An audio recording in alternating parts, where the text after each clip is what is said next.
EV prices are crashing, but Doug DeMuro is trying to get $150,000 or more for an EV Cybertruck? Is he a fool? Let's find out. Plus predictions on all kinds of other cars on Cars and Bids, Bring a Trailer, and P-Car Market. The bidding starts now. Bid Nerds is your daily YouTube car game show, where we predict the online auction results of the most interesting cars on Bring a Trailer, Cars and Bids, Hagerty Marketplace, and more. It's just like the Price is Right game show. Play along and see if you can beat the nerds.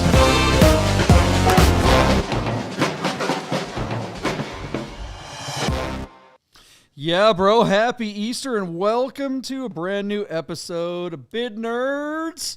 Everybody's got their rabbit ears on and all your Easter eggs are probably found at this point. So we are getting after it with some Bid Nerds and making some predictions. Michael Deeb, my partner in San Francisco. I'm in downtown Las Vegas at the Container Park. Yeah, Michael Deeb. Here, man. Yeah. I mean, a couple of YouTube hosts dying on their live cast. That would be probably wouldn't be the first. I'm sure it's happened. Right? It'd be the most watched episode. Would it? Yeah, maybe. Yeah. I don't know. I think everyone's out doing their Easter stuff here or something like that. Not seen any comments yet. But for those of you guys who are hanging out with us on an Easter Sunday, thanks for hanging out. Yeah, guys. Before, well, go ahead, hop in there. I don't think anybody's there because we're on time. That's probably it. In 10 minutes, everybody's gonna look at their phone and be like, "Are they live yet?" And they're like, "Oh shit, they're live!" And then they're all gonna jump on. You know, doing this thing. What the heck? Yeah.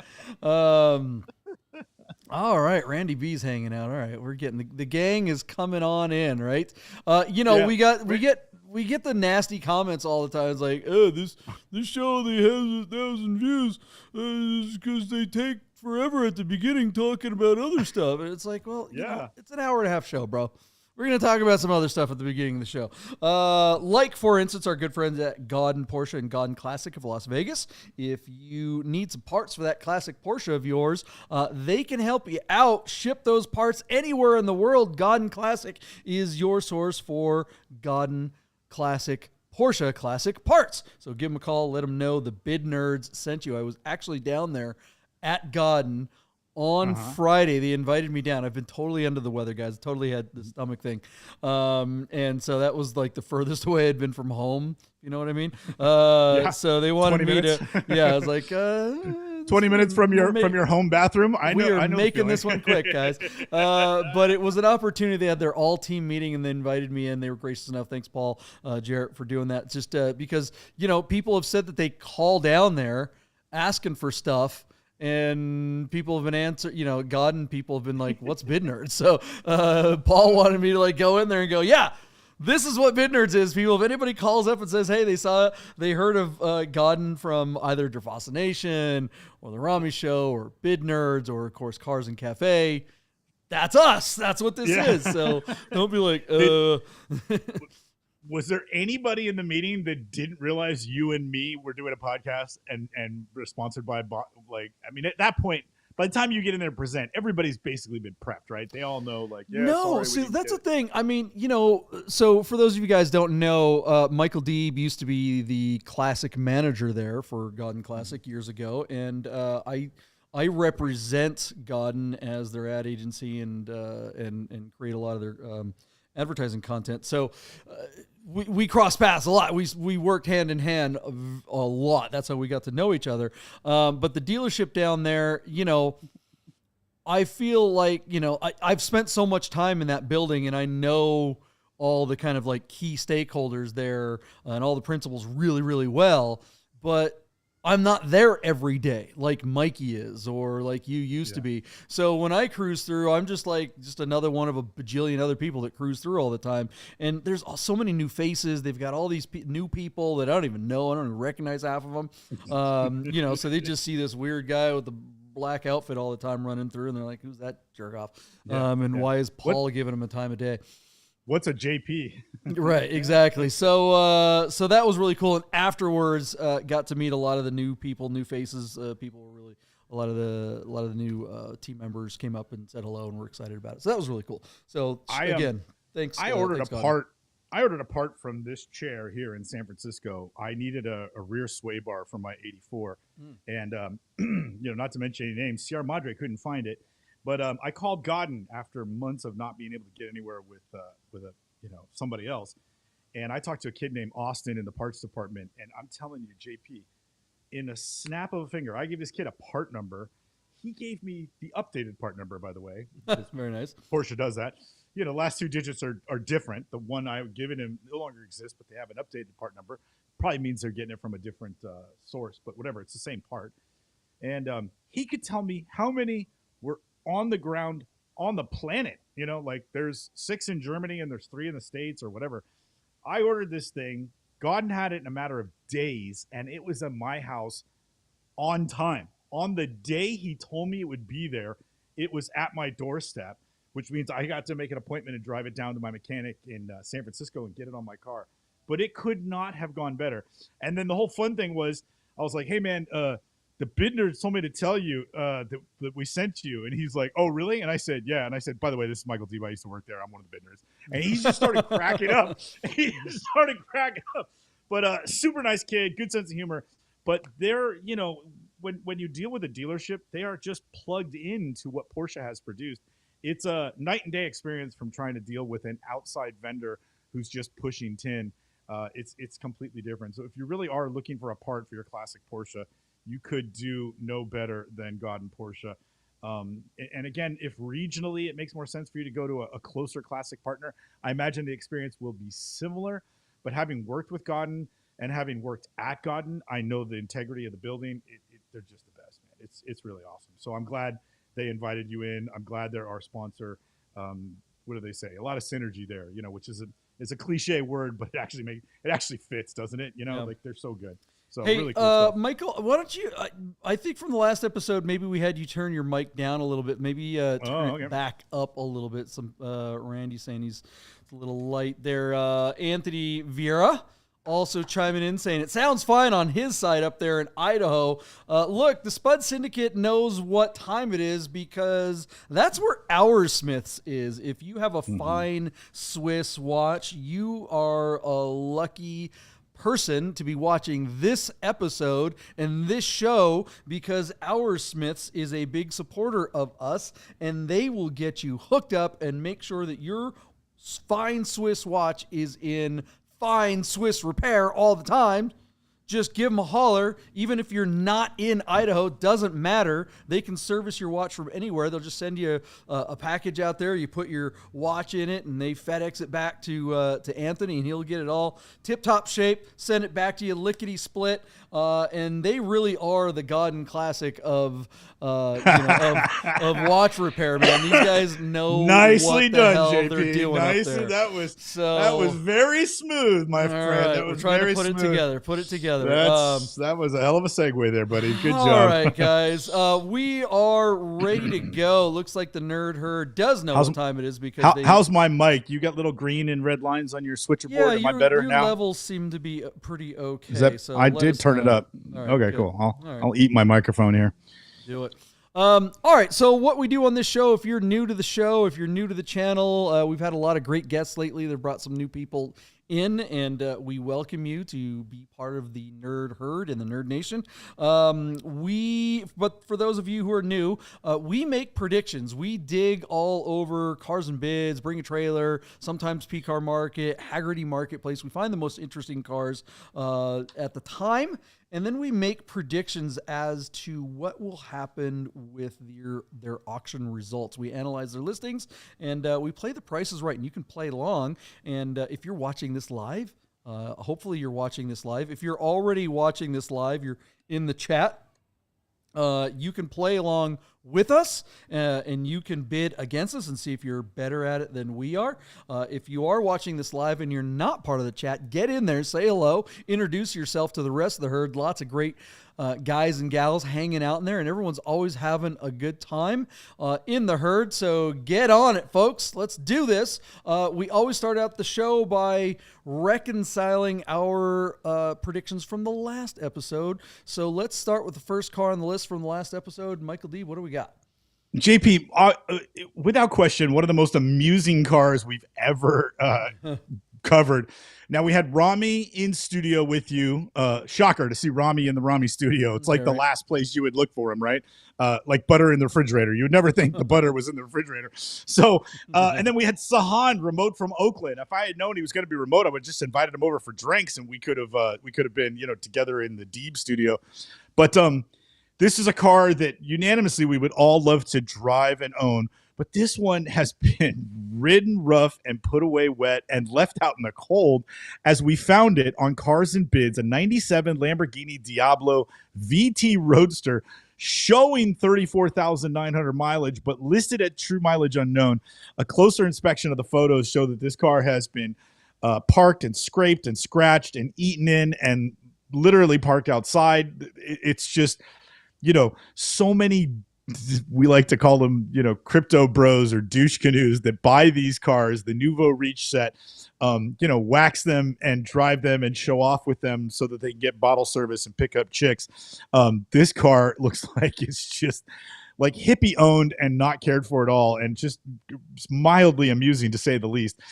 So we all argued about how low a car like this would go, and would it be a restoration candidate, or as you had argued, no, dude, you drive it ironically, you just buy it, make sure that it'll get you home, and then just drive the snot out of it just like it is, and that's the flex. Like, I've got to beat up Lamborghini, who cares? So JP, you could not have been more astute on that one. So I started the bidding at $135,000. You took the over at $140,000. Rami, who we all thought might buy the car, took it at $121,000, taking the under. And Sahan went further south still at just $115,000. Now, JP, you're on the cutting edge there. Is anybody coming in with some of the old bids? Is Randy sending those through? Here they come. I don't have the bids from Randy. Here, yet, I got him. I got him. Okay. I got him. 265 by Randy. Anthony was at 170. Chris was at 130. George at 197. Gerd at 210. Michael at 140. I think that's Buddha. And then Sahan, we had a 115. Oh, was he reading ours? No. And then SGT Tom, 120, and V12 at 189. So JP, it's interesting because our car did sell on Cars and Bids. It took 50 bids to get to $153,000, but that's where the bidding stopped, and that was a winning bid. John, you're the closest in studio, so you get the win on the sheets. I'm trying to see if anybody in the cuts. So Michael, who I think is Buddha, it was at 140. He matched your bid. He would share the win with you, and that's as close as it got. A lot of high bids in the comments, John. Do you understand why they bid so high, or like, because at 135, 140, you and I were in the set. Rami and Sahan, maybe we talked them down. They laughed at the car and didn't think it would go very far. But this car is running, and it's there. It's all there. It's still a Lamborghini, but it wasn't a $200,000 car, not by any stretch. So, are you surprised by the result, and are you surprised by the peanut or the spud, the nerd herd? Spud Syndicate, nerd herd, all of the above. Hey, shout out to the nerd herd. Looks like we got some new nerds in there.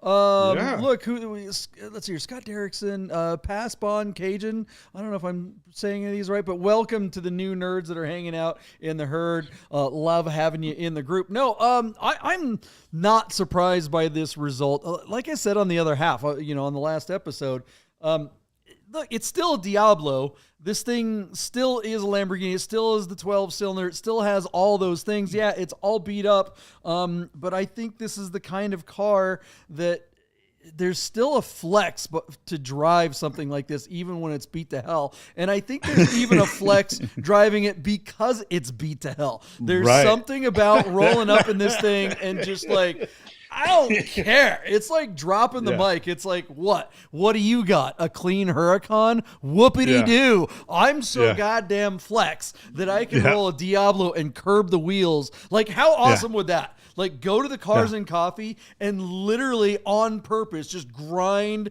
the front rim down the concrete curb right in front of everybody and just be like looking at them while you're doing it. Just as you just like, I don't care. I know I'm doing it. Yeah, but I agree with that, and it's cartoonish by nature. Yeah. But like the idea that you could go to Cars and Coffee in a pair of blue jeans, grab a coffee, and then just jump up on the hood of your car and sit on it and not give a rat's ass, and everybody else will be like, oh, and then realize like, who cares? Or literally open up a bag of like donuts on the wing and just start eating off the back of the wing, which we do on our 911s all the time, anyways.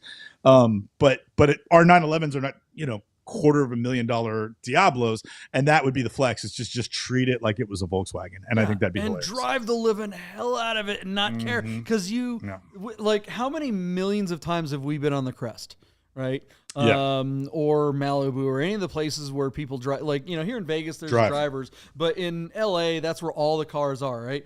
Yeah. I have never seen a Diablo in the wild driving. I've seen them at Cars and Coffees and car shows and stuff like that, but I've never seen anyone ripping on one. I've seen 959s, I've seen F40s, Singers, all the really expensive stuff, but never Diablo. And I think it's mostly because people are afraid that they're going to break. And because they don't want to scratch the dang thing. So this one, who cares on either case? So it's both of those. Both of those answers are right. That it could break and leave them stranded. Yeah. And then the other one is that most guys that own one that are nice would die if their car got a scratch. Like, oh, I got a chip. I'm like, that's cool. Right. And they just don't see it that way. That's like having a stain on their Ed Hardy shirt. We had we had Cars and Cafe in the Arts District this morning. Always the last. How'd that go? It went great. Even though it was Easter, so turnout was light, but still a really good showing. Very surprised. Weather was great, and it still never rains in Vegas.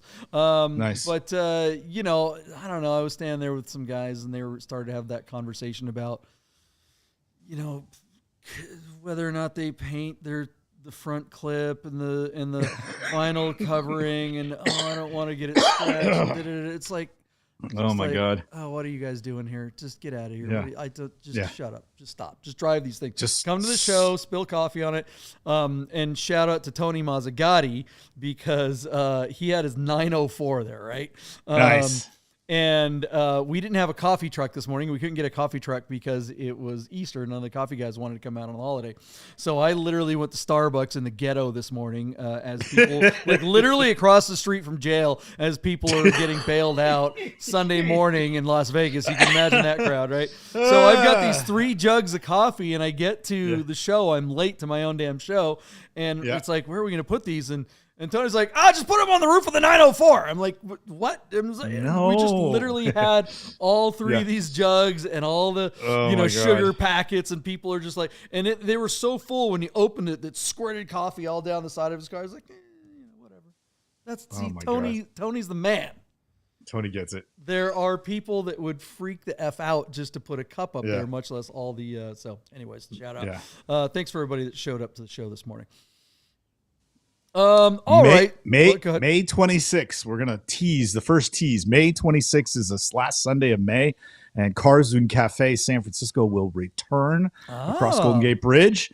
That's all I'll give you for now, but we'll keep talking about it as we get closer. We get 2 months until Cars and Cafe returns to the Bay Area.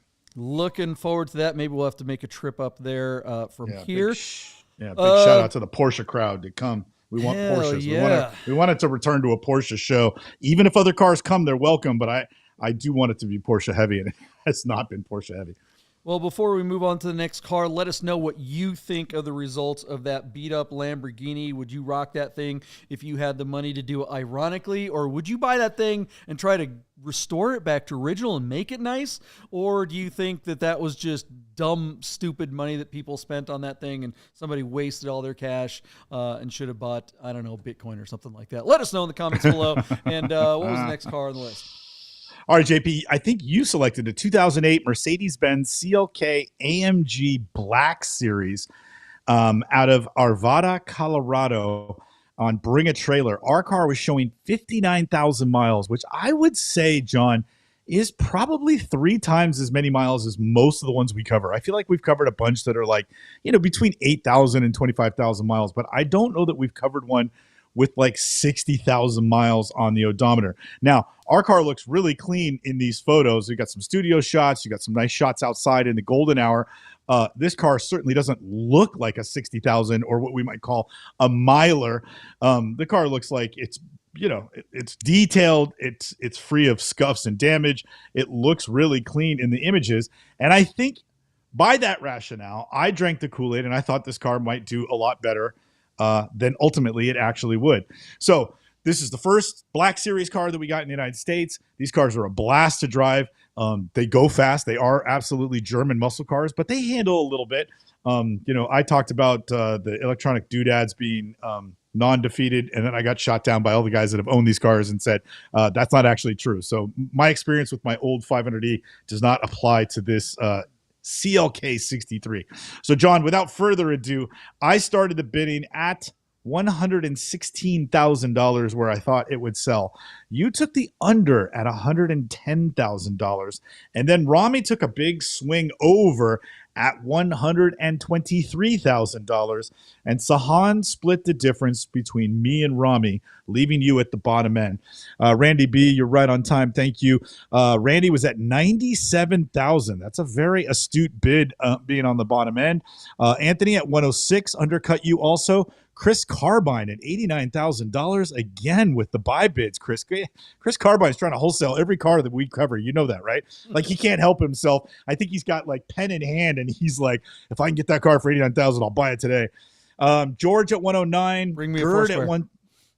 Yeah, exactly. Gerd at 116. Yeah, sit down and close the door behind you. I'm going to talk to you for a minute. We're not letting you out of here until we have a deal. Michael at 116. Sahan at 118.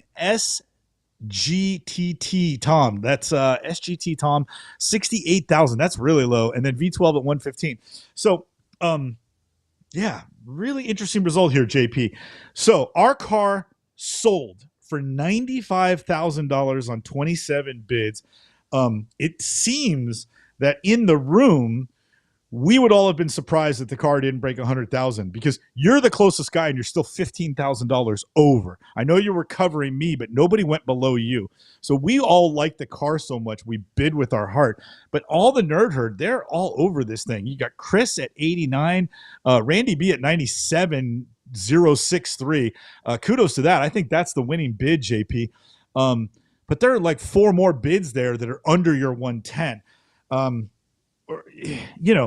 Clearly we got it wrong. The mileage mattered because the car looked clean and it's a desirable car and they've been bringing good money. But you go the high miles and suddenly the value drops out. We seem to miss that one. Were you even though you're the low man and you won it, were you surprised it didn't even make $100,000? Because I kind of was. I got caught out. But I got caught up in, and that's the kind of the nature of this game as we play it. Right. And we've been doing this for a while. You always go first, and that's oftentimes a benefit. But it also kind of pulls me in there's a window there that if I hadn't heard you gush about the car as much as you did, and I like these. I probably would have bid like $70,000, right? Because I would have been way under because of the miles. Look, and I'm not saying I think, and at that bid I would have been further away. I would have won for the folks, for us in the studio. The Spud Syndicate still would have beat us, but from the panel point of view, that still would have made me the winner. I think being the low guy, but. I still would have been further away, and so $95,000 for an amazing car, not breaking $100,000. That seems about right. I actually kind of like with Chris. I think this thing is just there's not that many people that really love these. There's a small handful of people that really love these, and you got to figure that small handful of the people that really love these kind of has one already. So the people that are left over that still want one, I don't know. What do you think? Yeah, I have a question for you. Oftentimes you talk about models that are like the special model of a regular car, and you oftentimes say, why would somebody overpay for a car that everybody else that doesn't know better is going to look at and see just a $25,000 car? And every other CLK that Mercedes made in the 90s and early 2000s is barely a $25,000 car today. Coupe, convertible, 6-cylinder, 8-cylinder, it doesn't matter. They are all garbage. But this one gets the Black Series treatment, and suddenly we're all supposed to pay $100,000 for it.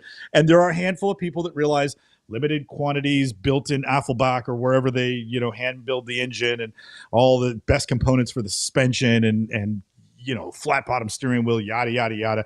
But that argument that you've made on other cars, could it apply here, JP, where, your new girlfriend just sees a CLK that her uncle has that's a $25,000 car. Why is yours $100,000?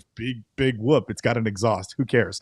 Like, does that come into play here? Because these have done really well in the secondary market, but like, how come this one gets a free pass, Yeah, I mean, it's a good take.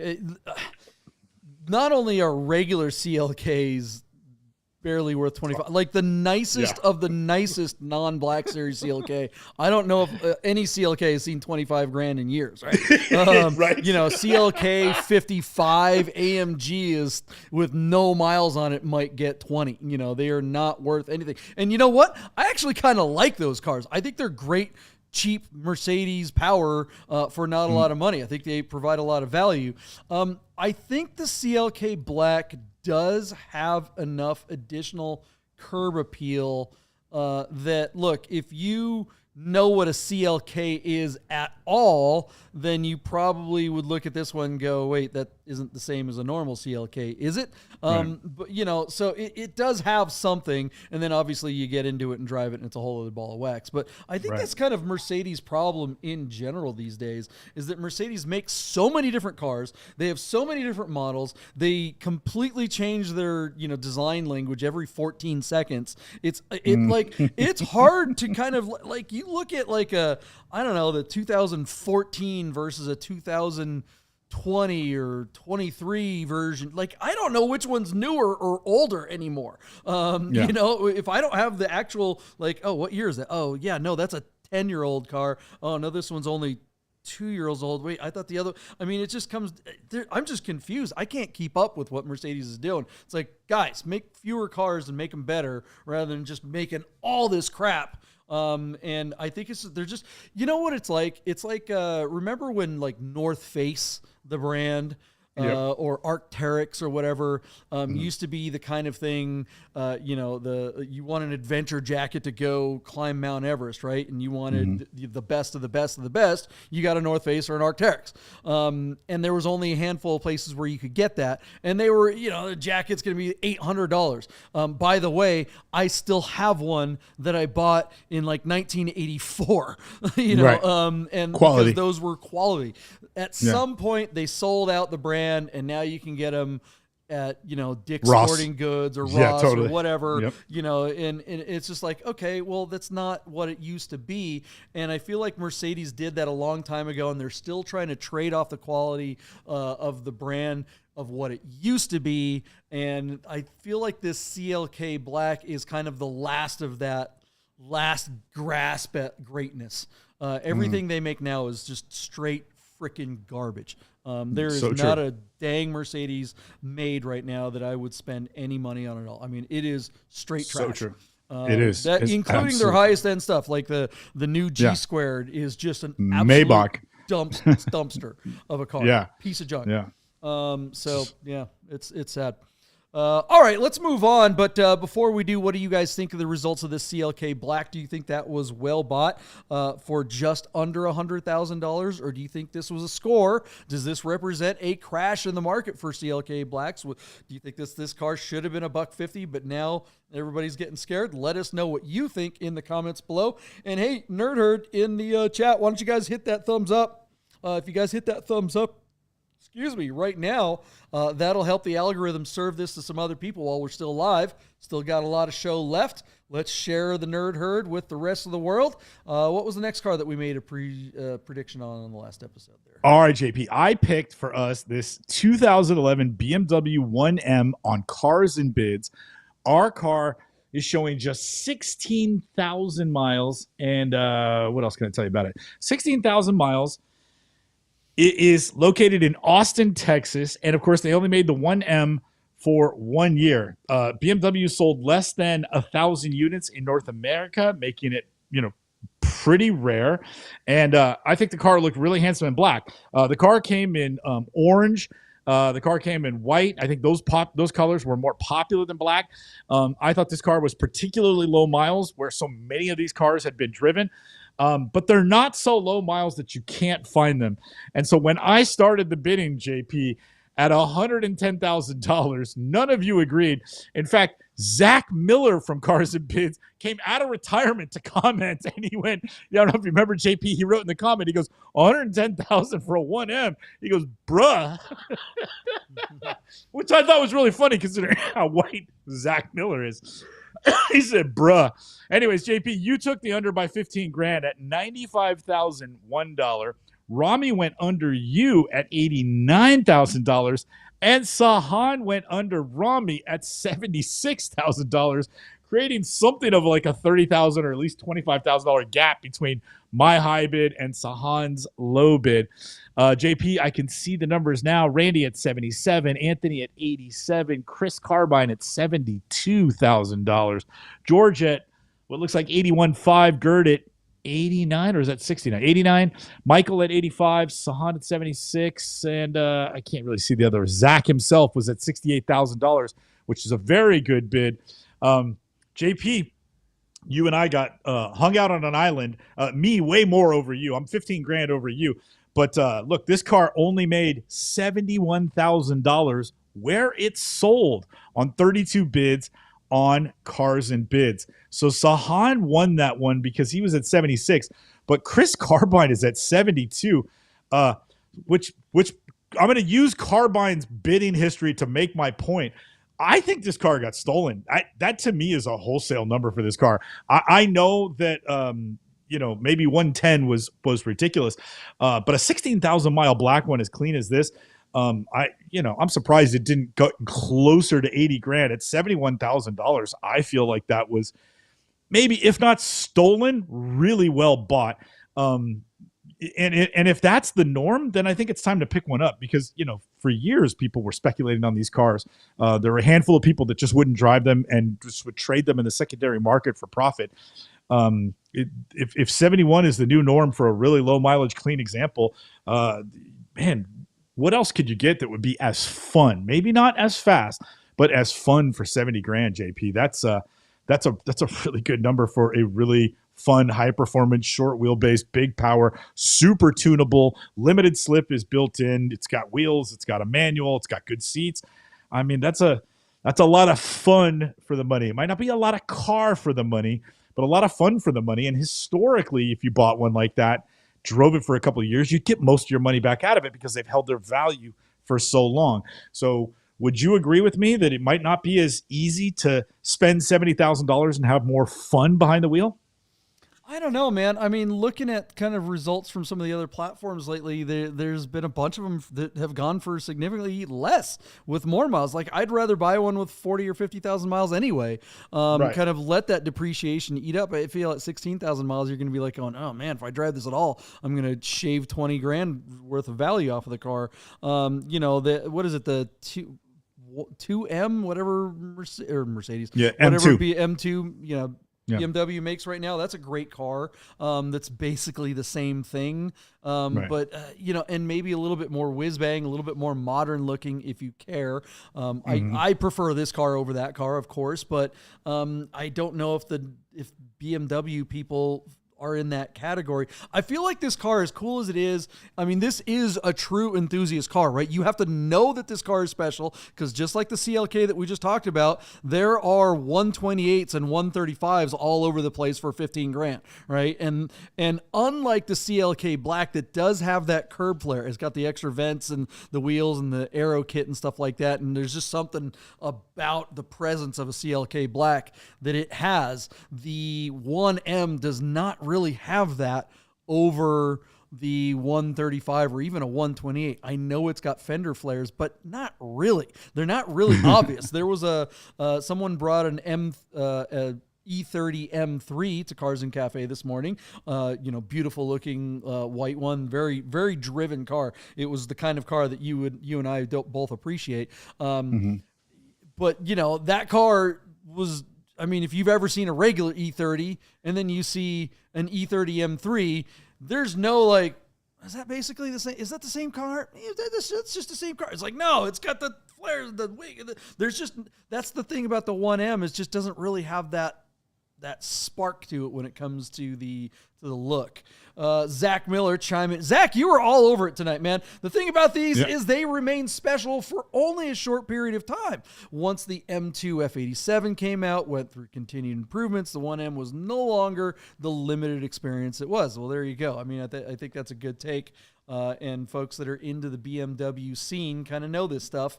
And I think that's going to continue to affect the value of the 1M.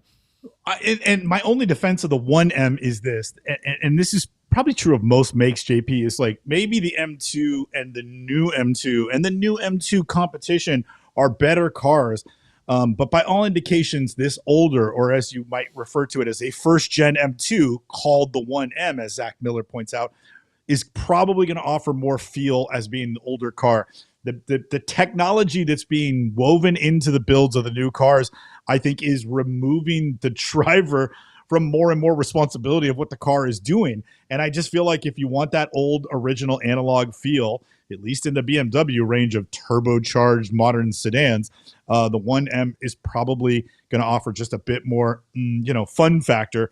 And that's my only defense of this, and maybe why this car could continue to trade apples to apples for a tiny bit more of a premium, a quantifiable premium over the more modern and more adept M2s. I just think these early cars are going to have more feel, and the real drivers, not collectors, are going to want that, and they'll pay the premium for it. So anyways, nice car. I think a fair price by all stretch. I know I was high on this, but every once in a while you can't fault me for bidding with my heart. We do that from time to time, don't we? I like where Anthony's at. He's like, I'd just own an E92 M3 and save the money. Yeah, you could get like 3 or 4. You could get a street E92 M3 and a track E92 M3 for the same price as 1M and have a lot more. I think that's basically the way to go. I mean, that's the problem with BMWs, just like the Mercedes. They're just making too many damn cars, and who knows what anyone is anymore. I don't. Well, and E92s are having a minute too, so we'll cover one coming up here in a little bit, Anthony, so we can all talk about that. But Anthony, E92s are strong. The people love that V8, man. Yeah, that's a lot of car. All right, guys. What do you guys think of the result of this 1M? Has it seen its day? Has it had its 1 minute of fame and it's over? And the prices are just going to start plummeting, or is this a future classic that now is the time to get in on?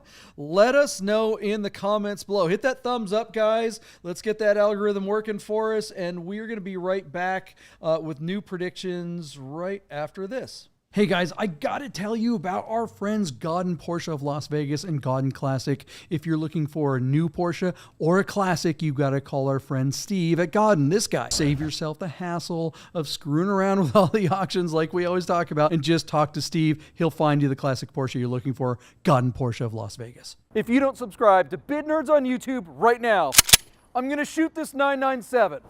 If you said, wait, that's a 996, you're a nerd. So subscribe to the new YouTube channel, Bid Nerds. Hey guys, you're probably looking at your watch and wondering if Bid Nerds will ever end. So you better talk to our friends at Our Smiths to make sure your Rolex, Tag Heuer, AP, or any fine timepiece is in tip-top shape. Our Smiths, fine Swiss repair. Fine Swiss repair up there in Idaho. Welcome back, everyone. Thanks for sticking around. It's time for some new predictions. We got some... we always say that we pick the most interesting cars from all the automotive enthusiast auction sites, and tonight is no exception. Wait till you see what we got picked for you guys tonight. Michael Deeb, what is the first thing on the list? JP, I couldn't help myself. I think I picked this one, right? You didn't pick this. I picked this. Well, before you get to it, if you saw the beginning of the show, we teased this particular car, and so thanks for sticking around this long to get to it. Go ahead and introduce this truck. All right, JP. For the first time on Bid Nerds, we are covering, and we're gonna silence half the audience. It is a 2024. Tesla Cybertruck. This one is called the Foundation Series. I don't know what that means or what you get for that. I didn't read anything about it because I don't really care. I I think I sent you the video, JP, the first time I was behind one in traffic, which was about a month ago here. And then I was down in LA and went to the Peterson Museum. And at the moment, the Peterson is doing a whole Tesla retrospective. And they have a Cybertruck in the display. And to stand next to this thing, I mean, it is awesome to look at. It is unlike anything else that is, I think, ever been on the road. It is unique to the highest degree. Bob Lutz became the chairman at GM. He'd come over from Chrysler, became the chairman at GM, and Pontiac was making the Aztek at the time.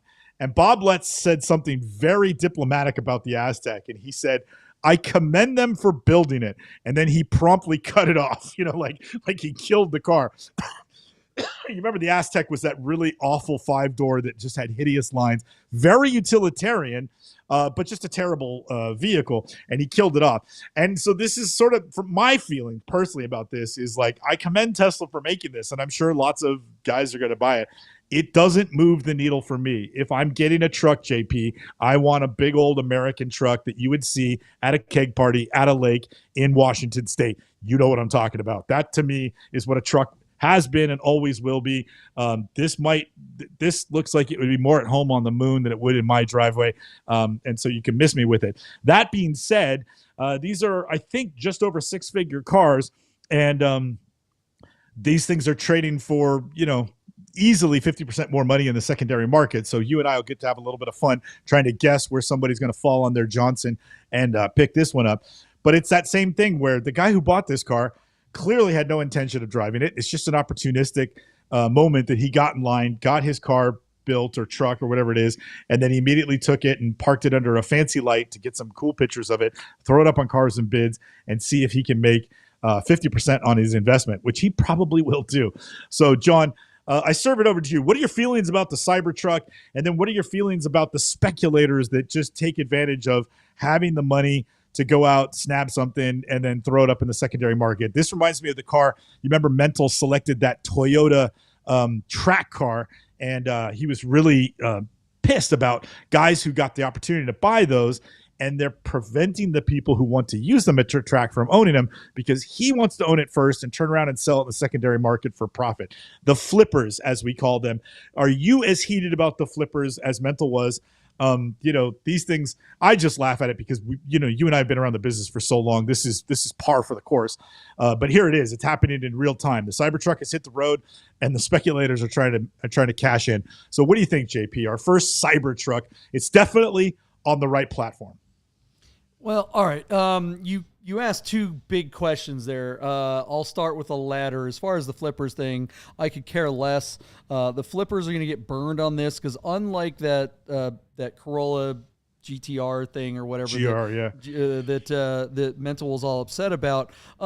Look, they're not going to make many of those, right? So, if you were a flipper and you bought it and you were speculating, you thought you're going to make a bunch of money. It's kind of like floating a short, right? The guy thought he was going to make a bunch of money by selling it for way more money, and the market just said, no, we're not letting you do it.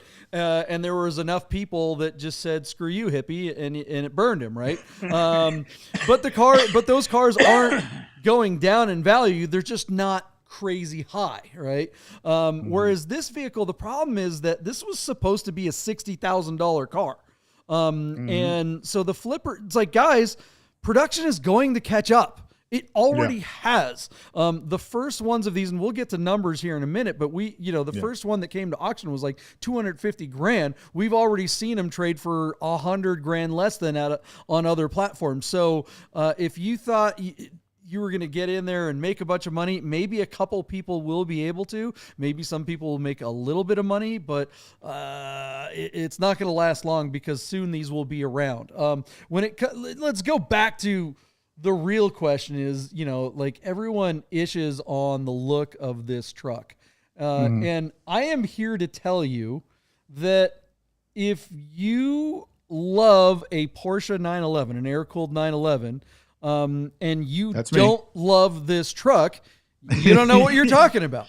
I mean, this is one of the best design studies in our lifetime. This is the most amazing vehicle since the 911 when it comes to automotive design. This thing, I know that a lot of people don't like it and it's not for everyone, but the people that are trashing it and saying that it looks stupid or it's dumb or it's too simple, then no, you are simple. If you think that this is something that a kindergarten kid could draw up, yeah, like, okay, I get it. Anyone can draw a triangle, just like the pyramids. You think those were easy to put together? They're not, right? They look simple, but minimalism is difficult in practice. Making this truck and making it look the way it does and having all the lines actually come together and work, this thing is freaking amazing. And to be able to actually make something that actually looks different on the road nowadays, it's like music, right? I mean, how many different and like movies? It's like everyone's kind of remaking the same movies and remaking the same music and remaking, and every time they come up with something with a couple more curves or twists or whatever here and there, they're like, oh, look at me, we're so design forward. Oh, we're so creative because we came up with this new thing. No, you didn't. You just kind of redid the same thing everyone else has been doing. This is actually something different. This is truly a unique thing on the road, and I love that it exists. Now, all that said, do I think it's worth $200,000 or $150,000? No, it's not. That's not what it was supposed to be. It's supposed to be a $60,000 truck, people. So everyone's judging it. It's like, but that's always been kind of Tesla's problem, is that Tesla's early vehicles were these six-figure cars back when six figures meant something, and they never really quite had that six-figure driving experience. They're good.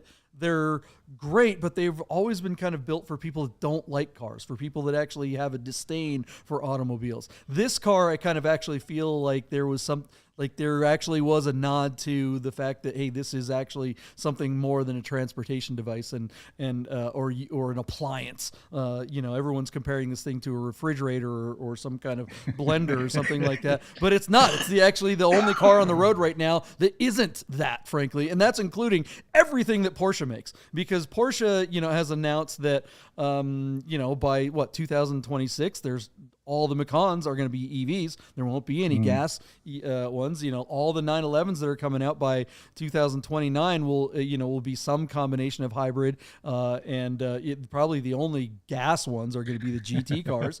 And then Panameras and all that stuff. It's all going EV, and they're all just looking like Jello blob versions of the same stuff. They look nice, whatever, but they're not. You can't say that they're unique or different or like this is when you think of a 911. Actually, let me rephrase that. When someone says to someone, draw a sports car, you go to a little kid or a person that's not a car enthusiast or someone doesn't give a rat's butt about cars. If you show them the silhouette of an old 911, they're going to be like, oh, that's a Porsche, right? Yeah. If you show someone the silhouette of this thing, they're going to be like, that's a Cybertruck. There's no other vehicles other than those two that are really good, other than maybe a Beetle. I mean, that's it. This is such a unique thing, and this is now literally iconic, and I commend Tesla for making it. I do want one, but I want one for the price that they're going to be available for in a couple of years when everything calms down and these are actually around. This might be the first EV that I actually get, if that ever happens. Pretty unlikely. But all right, so I know I sparked up the nerd herd on this one. Let's see here. Anthony's all right. Let's move on. What do we think this thing's going to bring? All right, so JP, so there's a lot of bids in the $150,000 range. Some 140s, some 150s, some 155s, some 160s. There's a couple in the 128 range because that's where the truck is at right now. So here's the deal. Let's break down some numbers really quick. So the base price of the Cybertruck was $79,900. So it wound up being $20,000 over what it was supposed to be. This one being an early Foundation series. The Foundation series is a $20,000 option package, and I still don't know what it includes, and I don't care. But the base price, the MSRP on this car was $101,985. So at $102,000 plus or minus about 11%, this car cost its owner about $112,000, $113,000. So some people in the bids are saying reserve not met on their, like Anthony Vieira at 128, reserve not met. I think, I would think reserve would have to be made at about $120,000, because essentially the guy who bought this and is speculating on is already made hold and is going to put some money in his pocket. So where it's at now at 128.5, I think reserve is met. I think this truck is going to sell. That being said, the last one I saw that sold on BAT brought 160 grand. I think on this platform, and being that there's more every day, there's more and more in the marketplace, I think that number is coming down, John. And I'm going to give you $150,000 where I believe it will sell. I think this car is destined to make another 21.5, and I think it'll sell for that number at 150. So JP, where are you at? I don't think it's going to get to $150. I'm going to go I don't even think it's going to get to $140. I'm going to say $139,999 and say it, and it should sell for that. The reason why I'm saying that is because I feel like Cars and Bids has been doing a good job managing their reserves. And if you're calling Cars and Bids, if you're calling Doug DeMuro like, hey, I got a Cybertruck, they just had one fail to sell. I think at like 150 something. And I think they got to be just like, hey, so Chris Carbine's talking that on 158 R&M. That was last week. I think the value of these is dropping like a rock. Everyone saw that $250,000 mark. That one guy got lucky. And everyone's like, oh, I can do that too. And it's sorry guys, that was a one-trick pony. That was the one time this is going to happen. First to the key. Yeah, you got it, and now it's like, yeah, okay. I mean, because like, who wants to be the guy? Look, you're already going to be catching enough ish driving one of these around anyway right now. Right, yeah, because everyone's got, people have obviously very extreme views of the design of the car. So half the people looking at you going, wow, that thing's dope. The other half the people are going, that's the dumbest looking vehicle ever. And do you really want people going, oh, I bet that guy paid $200,000 over sticker for it, or $100,000 or whatever. Nobody wants to. Everyone thinks that if you see one on the road right now, you know that you paid a lot for it, right? Or it's likely that you're one of those idiots that way overpaid. So I don't think anybody wants to be that person. So that it's got to die down a little bit, and then these will do okay. On top of that, like we started this whole thing, and like our thumbnail says, like EV prices are crashing. We've talked about the market in general. New cars are really struggling. Classic cars that we talk about, the enthusiast cars, the blue chip cars, seem to be doing well. It's a good kind of like hedge against inflation. It's okay. 911s are doing pretty good. EVs typically not so much. On most of the manufacturers are really struggling. Even Porsche EVs are having a hard time. Any vehicle that's being that someone's trying to get a premium over list, I mean that's not going to last, because that's over in every other sector, except maybe I don't know, a GT3 or something. Lee back in the comments says Tesla stock isn't looking great lately. They will make as many as possible. And so that's a pretty good point. And that's a good take. And so as such, knowing that every minute that these things are out there, there's more and more in the marketplace, the prices are falling. I still think this one has a chance to get to my 150. I do like your bid at basically 140. That's a good bid. And it looks like we're right on brand with everybody else. So Ross says, okay, it's going to sell for 139.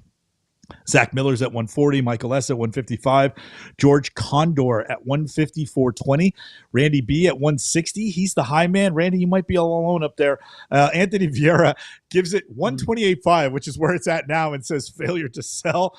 And I think that would put a smile on Anthony's face.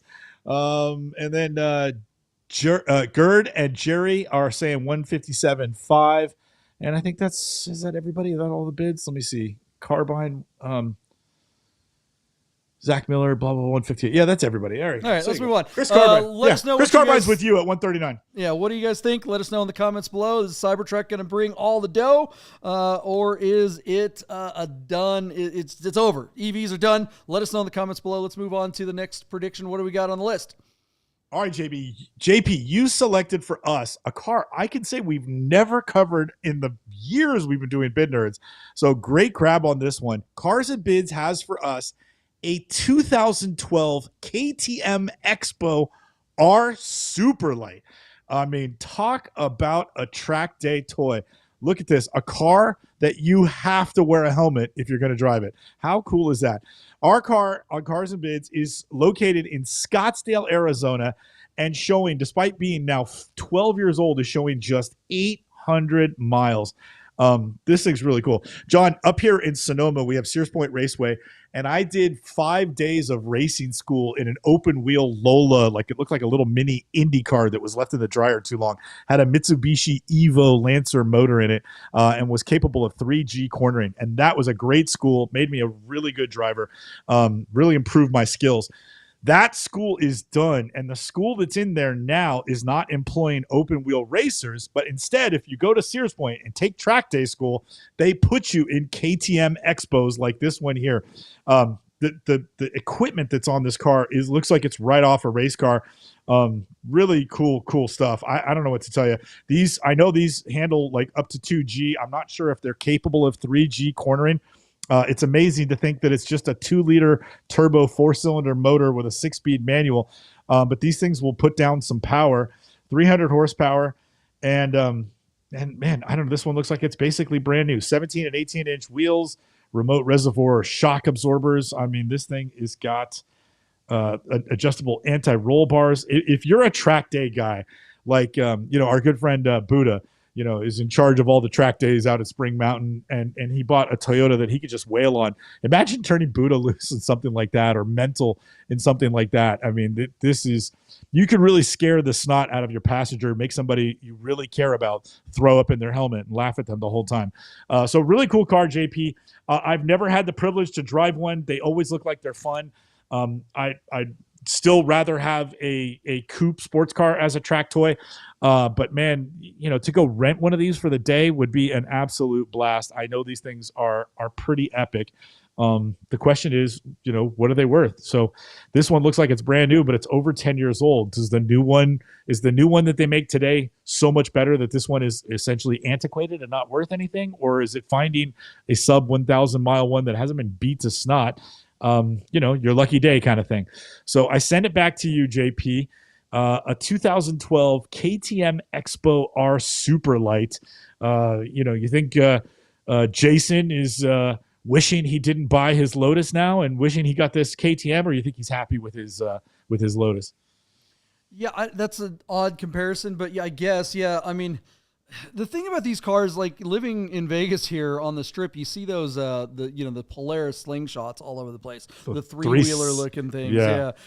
In fact, I think I had a picture of one came up. I mean, so it's looking at the X-Bow or Crossbow or whatever the heck it's actually called, or the slingshot. It's like, wait, is that the same thing? And these slingshot things are just the most stupid vehicles on the planet. The tourists are riding around these, and they've got, the passenger has the yard-long slushy tequila drink, or, it's just, they're just the tackiest things you could possibly do in Las Vegas. Look, this one comes complete with underglow.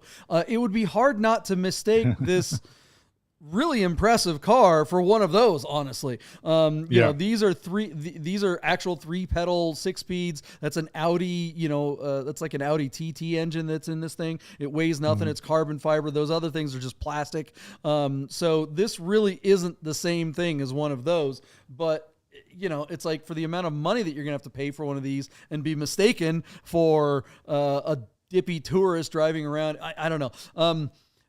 I kind of like the Ariel Atom better for that reason. Right. And there's different versions of the Ariel Atom. So, it's not apples to apples here. Some have much bigger engines than others. But I think if I'm in that world, I'm looking at the Ariel before I'm looking at the KTM. But what's this thing going to bring? That's a good question. Whew. So, John, our car is on Cars and Bids. And Doug DeMiro gets away with selling all the weirdest stuff. So this probably is the best platform for it. Although, there are a lot of wannabe boy racers that are on Bidners on Bring a Trailer as well. And so I think it would do well there. But looking at classic.com, basically one of these things sold a 2011 KTM X-Bow R Superlight, basically the twin to this car. sold in 2024 at a Barrett-Jackson, Scottsdale, Arizona. That car sold for $77,000. So that was probably 70 grand plus the hammer kind of thing, another 10% for the hammer.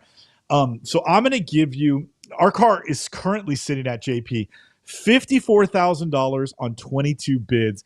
And look, these things are still kind of rare. They're not common in the marketplace. I think you could find one if you were looking for one, but to find one this clean and this old and with so few miles, I do think it's a bit of an occasion. And so I think this car is going to do really well. I don't think it'll hit 70, but I will give you $69,000 for my bid and say that it sells at that number. It could go over. The comps support it, but it is on Cars and Bids. And look, the audience that this car is playing to, JP, is really small. And despite it being small, that buyer has choices like the what's the car you mentioned? What's it called? The one you mentioned? The Ariel Atom. Ariel Atom or Ariel Atom. a And Lotus Exige and car. I mentioned the Lotus as like a real cup car or an Exige with the over the head duct. So like if you're looking for a dedicated ringer of a track toy, it's not your only choice. So it's a small audience, JP. So I'll give you 69 grand for it on Cars and Bids. I might give you 70 for it on BAT, but that's my bid. Where are you at now? 54 is where it's sitting. Yeah, I'm gonna go under that. I honestly, as a track toy, I think this is actually one of the better options. Like I wouldn't even, as much as I actually like the Exige, and Jason's car is amazing, that cup car, but it is such a pain in the butt to get in and out of. And I'm not kidding. I mean, look, unless you're 22 and, but what 22-year-olds out buying a dedicated track car? I mean, I know they're out there, but, let's face it, most of the guys that are buying dedicated track cars are old fudgety guys like us in their 50s that, this thing you could get into and out of pretty darn easily because it doesn't have a damn roof. I'm okay with that. So I would way choose. Plus, it's lighter. This is a true all carbon fiber. This thing is so light. Does it have as much horsepower as the Exige? No, but it probably weighs even less than an Exige, and that's incredible. That's saying something. Again, I'd probably lean towards the Ariel Atom, but I think when it comes down to it, it's like one or the other. I'm pretty fine with either one. It just comes down to which one's the best value at the time, which one, and I like this one because it only has 800 miles. Zach is saying that this is the exact car that was at Barrett-Jackson, by the way. This isn't one like it. It is the car. It's listed as a different year. So if it is the same car, that kind of makes sense. And if that's the case, I don't think he's going to get his money back. So my bid is in jeopardy at 69. He's probably not going to get it. If the VINs line up, which I'm sure is what Zach is leaning on, because Zach is a smart person. And Zach has been known to do his homework. I heard it once. It's true. Yeah, but, unlike us. I'll give you a number of 65 and ask the Nerd Herd what they think this car is going to bring. We got lots of numbers. Zach is at 62. Let's see here. Randy B, 67.5. So he's kind of splitting the difference between you and I. George, 68 grand. Gerd's at 69. So he's right there with you, Deeb. Michael S at 64.5. So he's just a couple $100 above me. Ross Churchhouse, how you doing, buddy? Welcome. 71 grand. He's going over, and Carbane's with you, Deeb, at 69,600. So I'll give you this last. Close. Yeah, I'll give you this last bit compared to like Jason Alter's cup car, his Lotus Exige cup car. If you're doing laps in the cup car and you're doing laps in this, you're going to have more fun in this car because you are going to feel every single sense of the speed, the wind, when you turn your helmet and the wind starts making different noise and all that. You don't get any of that in a coupe. And I can just tell you from doing open wheel stuff, this car is going to be 100 times more fun. And it's not to knock the Exige Cup Car Coupe. Those cars are insanely good, but this car is going to be insanely fun. And I think that's what you get for when you reach for one of these. Great take, JP. All right, let's move on. What's the last car on our list? We got one more very interesting car tonight. I picked this on P-Car Market. Is a no-nonsense 2012 Porsche 997.2 Carrera S Coupe with a 6-speed manual and 37,000 original miles. This is a no-excuse, really good car that if you're a baller on a budget and you're tired of looking at the prices of GT3s because everything is in the 6-figure range, man, you could do a lot worse than picking up yourself a reliable and fast and fun and analog. And did I say reliable? And it's reliable. And there's no IMS bearing thing, and it's reliable. A 2012 .2 S coupe with a 6-speed. My God, JP, this car has sort of become the holy grail. I like the contrast stitching on this one. I like the light gauges and the black steering wheel. This car just ticks so many boxes for the right reasons. We're all out there trying to chase the next fun thing. Man, I'm just telling you, this is to me where the smart money goes.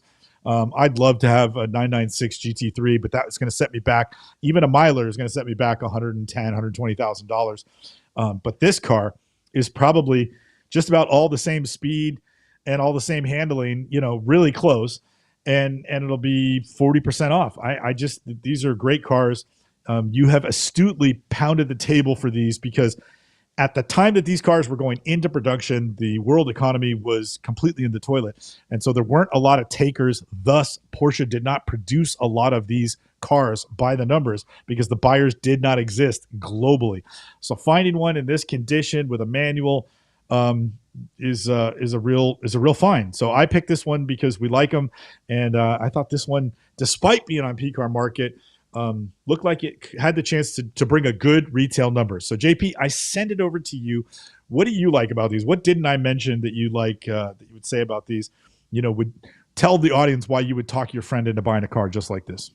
Well, the big question is like, okay, people are going to see the final results of this car, whatever it winds up being. Like I said, we'll get to the numbers in a second. But people that aren't in the know are going to look at this and go, okay, this is the generation before the 991. This car is going to go for as much or more than a 991.1 variant S, even in a manual. So it's like, people are going to be like, why would you get the older version over the newer version? Well, because the older version is better. These are so much better than the 991s. And that's not to knock on 991s, but the 991 generation 911 is the era where Porsche they went off the deep end on making things complex. And this is kind of the last of the, everyone always says the last of the analog, but this car is the least complicated of the most complicated. If that's the best way I could put it. It's still a modern 911. It still has, bells and whistles and gizmos and stuff like that, but it doesn't have parking assist. It doesn't have things like, what's the feature that makes the car turn off when you come to a stoplight? The fuel efficiency BS that they put on stuff. Yeah. All grandpa those mode. Grandpa modes, just all the stuff that we hate about new cars. My Macan right now, there's how it has the parking assist, the beepy thing or whatever. Well, there's a light on the roof by the sunroof that you can push and hold to turn off the parking assist sensors, right? Well, if something goes wrong with that system, the light there blinks right by your eye. It just blinks. It won't stop blinking. You can't stop it from blinking. And by the way, the parking assist works. So I don't know what the hell's going on. I forgot to actually ask anybody at Godden when I was over there with it. But it's driving me nuts. And it's stuff like that you're not going to have with this car. But with a 991, there are so many weird gizmos. The heated seats are tied into the electrical system, which means, when your heated seat goes bad, you have to replace the alternator or something. I heard something crazy like that. I mean, it's always just weird stuff. This car is a 911. This car is fast. This car is much smaller than the 911, 991, and it just really is the right size for what a 911 should be. Any 911 bigger than this is just too damn big, and they're all too damn big at this point. Now I'm really ranting. The .2s and the 997. There's a lot of little details that really are, that are subtle details between the first gen and the second gen that really make a difference. The color of all the buttons. I've had both generations, and I really miss my second generation one because sitting in my .1 that I currently have, it's got all the instrument panels are gray, and these they're all black, and that little thing is so much nicer inside the .2 than it is on the .1. I don't know why they chose that weird gray color that peels off. So that, you know, this doesn't have the sticky buttons problem that a lot of the newer or older ones had. So anyways, yeah, I love this car. The only thing I don't like about this particular car is it's kind of low options. It has the regular seats. It has the sport button, but it doesn't have sport chrono, so no sport plus. And it has the suspension, but no sport exhaust. So I don't know, throw some springs on this thing. It's definitely going to look a little better. You can do a flash tune on it. So you get that Sport Plus basically by default. Great car. It's going to do well, but let's get to the numbers. What do we think this thing will bring? All right, JP, our car is sitting at $45,250 and it's on 8 bids. Our car closes in 2 days and it's listed out of Richmond, Virginia on P-Car Market. 37,000 miles, manual transmission, low spec, which I noticed as well.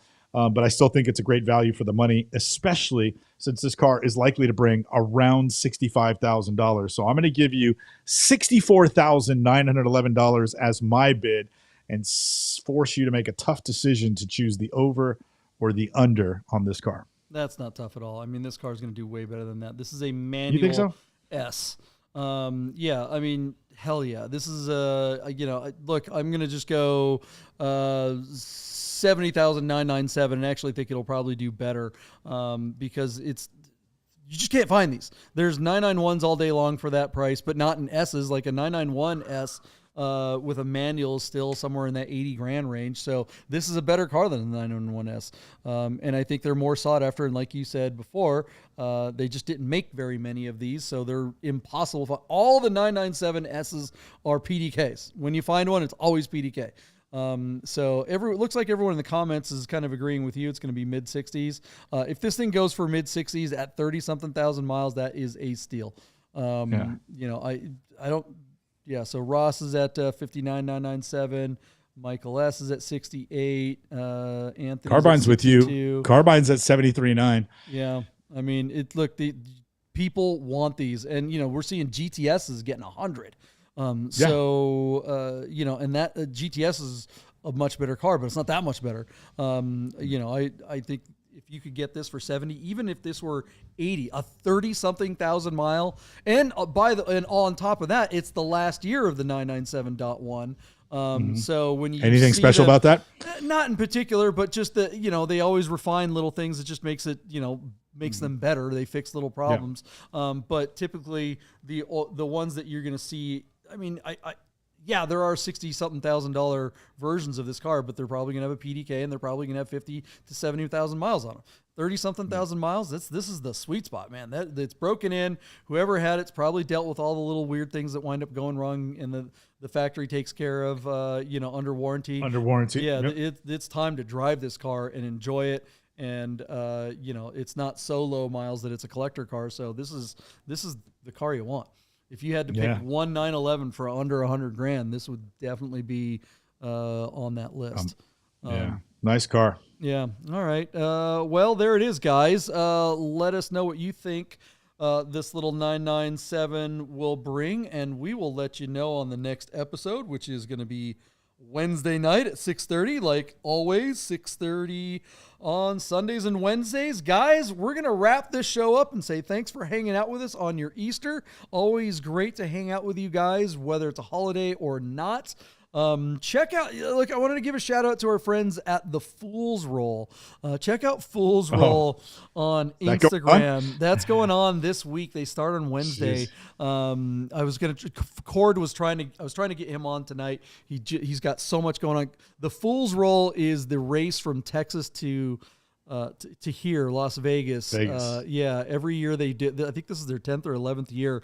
You have to buy a car for $2,000. And drive it from there to here. Whoever gets here the fastest wins 10 grand. But there's always a Sheik's twist. You can't just go the straight, the fastest route. Just before everyone leaves, they say, oh, by the way, you have to stop at some Flagstaff. random place and do something. Yeah. You have to go to Yeah, some yeah. dirt track in Arizona and do 50 laps, or you got to go to a gun range and shoot a machine gun, 1,000 rounds out of a machine gun. You know, all these weird things. So you know, whatever your strategy, it's designed to screw up people's strategy, and it's terribly, terribly fun. So check those guys out. Well, but then tell them what they have to do when they get to Vegas. When they get to Vegas, they have to sell their car. Right. You know, they don't tell anyone their times, right? So, you know, everyone gets there, they get their time, but they don't, once you're there, you don't know who won. So you're not eligible unless you actually sell your car and take all the proceeds from that sale and put it on a single hand of roulette. And that's just crazy, man. God. Yeah. And also you have to be in costume. You have to have a theme. So everyone's in crazy costumes. Oh my God. So it's terribly fun. So you and I want have a to cheap do it one year. $2,000 car. I'll be putting. I'm going to try to get all the cars that he's selling, and I'm going to be putting them on the Bid Nerds, socials. So if people want to buy a cheap $2,000 car, race car, check us out. Let's plan to do it next year, JP. You want to do it next year? Event. All right. Yeah, we All have right. to. We owe it to the audience now. That's true. Maybe we can get a few nerds to come with us. That'll be fun. That's true.